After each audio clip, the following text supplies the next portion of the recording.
السلام علیکم۔ UGC net اور JRF کے اردو پیپر کے ساتھ میں ایک بار پھر حاضر ہوں، اور یہ اس کی آخری سیریز ہے کیونکہ میرے پاس جتنا ہے میں اسے آپ کے حوالے کرنے کا وعدہ کیا تھا اور میرے پاس اتنا ہی ہے۔ تو یہ 13ویں سیریز ہے، میں نے 13 نوٹس آپ کے حوالے کیے ہیں۔ دعا ہے کہ اللہ پاک آپ کو کامیاب کرے۔ چلیے بغیر کسی تمہید کے سیدھے سوال پر آتے ہیں۔ نمبر 1، نسخہ ہائے وفا کس شاعر کے کلیات کا نام ہے؟ تو یہ فیض کے کلیات کا نام ہے۔ نمبر 2 میں افسانہ نیا قانون کا مصنف کون ہے؟ تو نیا قانون کا مصنف ہے منٹو۔ تیسرا میں ہے ان میں اندر سبھا کا مصنف کون ہے؟ تو اندر سبھا کے مصنف ہے امانت لکھنوی۔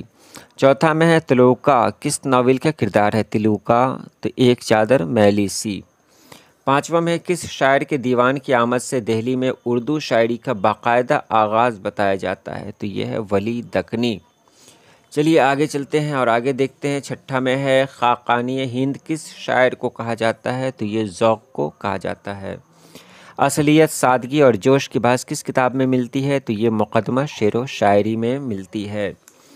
اس کے بعد ہے 8واں میں ہے مثنوی پھول بن میں کتنے مرکزی کردار ہیں؟ تو آپ یہاں دیکھ ہی رہے ہیں 3 مرکزی کردار ہیں۔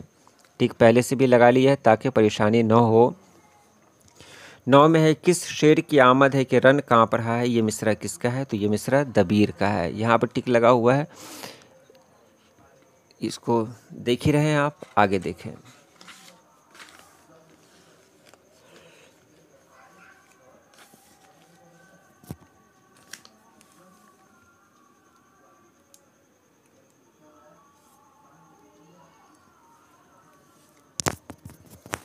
دس میں ہے ان میں سے کون سی کتاب شبلی نعمانی کی نہیں ہے؟ تو حیات سعدی شبلی نعمانی کی نہیں ہے۔ یادوں کی بارات صنفی اعتبار سے کیا ہے؟ تو یادوں کی بارات صنفی اعتبار سے ہے خود نوشت سوانح۔ 12 میں ہے میر امن کو اردو نثر میں وہی مرتبہ حاصل ہے جو میر تقی کو شاعری میں حاصل ہے، یہ قول کس کا ہے؟ تو یہ قول ہے سر سید احمد خاں کا۔ اس کے بعد ہے قصہ گل بکاولی کو کس نے اپنی مثنوی میں نظم کیا؟ تو دیا شنکر نسیم نے نظم کیا۔ اس کے بعد ہے البیلی صبح کس کی نظم ہے؟ تو البیلی صبح جوش کی نظم ہے۔ اور یہاں دیکھیں 15 نمبر میں ہے میر انیس کے مرثیوں کی حیت کیا ہے؟ تو میر انیس کے مرثیوں کی حیت مسدس ہے۔ 16 میں کون غالب کا ہم عصر نہیں ہے؟ تو میر غالب کا ہم عصر نہیں ہے۔ نیچرل شاعری کا نظریہ کس نقاد نے پیش کیا؟ تو یہ مولانا حالی نے پیش کیا۔ 18 میں ہے سحر البیان کے کیا معنی ہے؟ تو سحر البیان کے معنی ہے بیان کا جادو۔ شعر مکمل کیجئے۔ دیکھ تو دل کے جہاں سے اٹھتا ہے، یہ دھواں سا کہاں سے اٹھتا ہے؟ کہاں سے اٹھتا ہے؟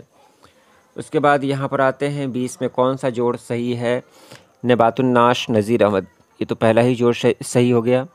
21 میں ہے ان میں سے کس مصنف نے تاریخی ناول نگاری میں نام پیدا کیا؟ ہے نذیر احمد، مرزا سودا، مرزا رسوا، پریم چند، عبدالحلیم شرر۔ صحیح جواب ڈی۔ 22 میں ہے ناول لہو کے پھول کا مصنف کون ہے؟ تو لہو کے پھول کا مصنف ہے حیات اللہ انصاری۔ 23 میں ہے ڈرامہ تماشا اور تماشائی کا مصنف کون ہے؟ تو تماشا اور تماشائی کا مصنف ہے حبیب تنویر۔ حبیب تنویر۔ اس کے بعد یہاں دیکھیں ان میں سے کون سی نظم اقبال کی نہیں ہے؟ تو چراغ لالا اقبال کی نہیں ہے۔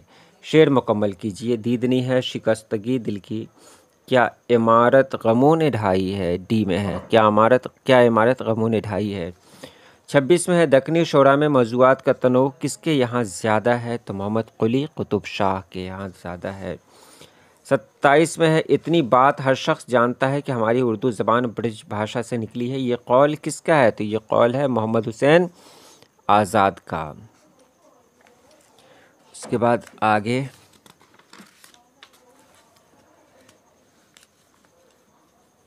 28 نمبر ترقی پسند تحریک کا نمائندہ نقاد کون ہے؟ تو سید احتشام حسین صاحب ہیں۔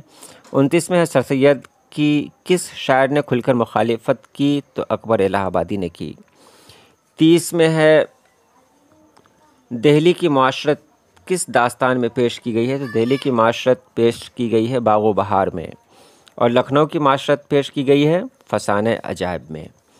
سائنٹیفک سوسائٹی کس نے قائم کی؟ تو سائنٹیفک سوسائٹی کس نے قائم کی؟ سر سید احمد خان نے قائم کی۔ اس کے بعد ہے تاج الملوک کس مثنوی کا کردار ہے؟ تاج الملوک گلزار نسیم کا کردار ہے۔ اس کے بعد اس میں شوکت سبزواری کی کتاب کون سی ہے؟ تو بی اردو لسانیات۔ 34 میں ہے ذیل کی شعراء میں سے کس نے غزل نہیں کہی ہے؟ ذیل کی شعراء میں سے کس نے غزل نہیں کی؟ تو عظمت اللہ خان نے غزل نہیں کی۔ اقبال کی نظم ابلیس کی مجلس شورا میں سے کس مجموعہ میں شامل ہے؟ تو ضرب کلیم میں شامل ہے۔ اس کے بعد 36 میں ہے ان میں شخصی مرثیہ نگار کون ہے؟ تو شخصی مرثیہ نگار ہیں چکباست۔ اس کے بعد 37 میں ہے ان میں شخصی مرثیہ نگار کون ہے؟ تو چکباست ہیں۔ 37 میں 19ویں صدی کے اہم ادبی تحریک کون سی تھی؟ تو علی گڑھ تحریک تھی۔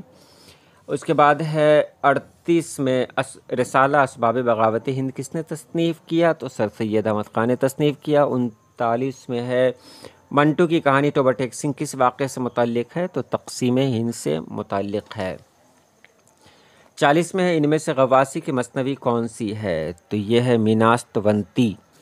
41 میں ہے یادیں کس شاعر کے مجموعہ کلام کا نام ہے؟ تو یادیں اختر الایمان کے مجموعہ کلام کا نام ہے۔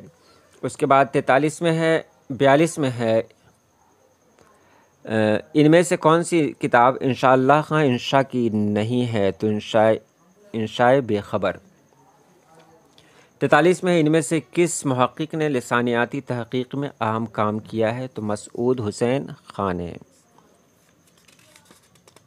اور شاید یہ آخری صفحہ ہے میرا، دیکھیے یہاں پر ختم ہو رہا ہے۔ میرے پاس جتنا تھا وہ میں نے آپ کے حوالے کیا، یہ آخری صفحہ ہے۔ 44 ان میں سے کون سی کتاب غالب کے اردو خطوط پر مشتمل ہے؟ تو یہ ہے عود ہندی۔ اس کے بعد ہے ہم نفسان رفتہ صنفی اعتبار سے کیا ہے؟ تو ہم نفسان رفتہ ہے خاکوں کا مجموعہ۔ 46 میں ہے ان میں سے کون سی خودنوشت سوانح عمری اختر الایمان کی ہے؟ تو یہ ہے اس خرابے میں۔ 47 میں ہے 52 پتے کس کے افسانے کا مجموعہ ہے؟ تو یہ کرشن چندر کے افسانوں کا مجموعہ ہے۔ اور 48 میں ہے ان میں سے کون سا فیض احمد فیض کا شعری مجموعہ نہیں ہے؟ تو میزان فیض احمد فیض کا شعری مجموعہ نہیں ہے۔ 49 میں ہے زمانی اعتبار سے صحیح ترتیب کی نشاندہی کیجیے، تو آپ یہاں پر دیکھ رہے ہیں، تو یہاں پر ٹک لگا ہوا ہے پہلے سے ڈی علی گڑھ تحریک، رومانی تحریک، ترقی پسند تحریک، جدیدیت، یہ زمانی اعتبار سے ہے۔ اور آخری سوال کون سا بیان درست ہے؟ تو اس میں ہے ڈی پریم چند نے افسانہ کفن اردو میں تخلیق کیا تھا۔ تو یہاں پر یہ ویڈیو ختم ہوتی ہے، لیکن ایک بار میں آپ کو بتا دوں کہ میرے پاس جو کچھ تھا میں نے آپ کے حوالے کیا۔ ہو سکتا ہے کہیں پہ بولنے میں کچھ غلطی ہو گئی ہو، تو آپ سمجھیں گے اور اس کو درگزر فرمائیں گے۔ دعا کرتا ہوں آپ کامیاب ہوں، اللہ پاک آپ سبھی لوگوں کو کامیاب رکھے۔ میرے لیے بھی دعا کریں، اللہ پاک اس لائق بنائے کہ اپنے لوگوں کی خدمت کر سکوں۔ چلیے آج کے لیے اتنا ہی، اللہ حافظ۔